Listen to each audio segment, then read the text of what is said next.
Avant de se quitter, des images du trophée Coupe de France de basket. Le GS faisait son entrée en lice au stade des 256e de finale. Une compétition ouverte aux amateurs jusqu'à la Nationale 2. Les Saintois rencontraient une autre équipe de Nationale 3, Équenois-Breteuil, qui a déjà gagné ce trophée en 1988. Venus à seulement 6 joueurs, les Picards ont bien résisté en première période, mais n'ont finalement rien pu faire face aux Olympiens, pourtant diminués par l'absence de Franck Degrave. Les jeunes ont su prendre le relais, ils ont d'ailleurs eu plus de temps de jeu que d'habitude. Ce n'est certainement pas le match le plus abouti des Saintois, mais ils se sont imposés 84-65.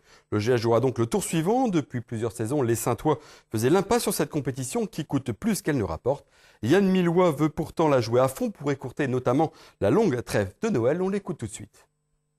Non, moi je changerais que les mentalités changent un petit peu à l'OGS. Je pense qu'il faut continuer à travailler. Il était important de gagner ce soir.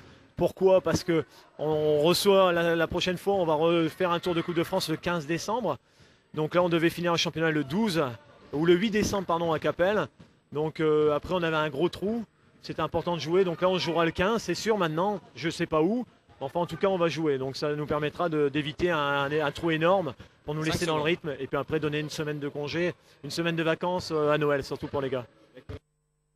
Samedi prochain, retour au championnat avec un difficile déplacement à Berck.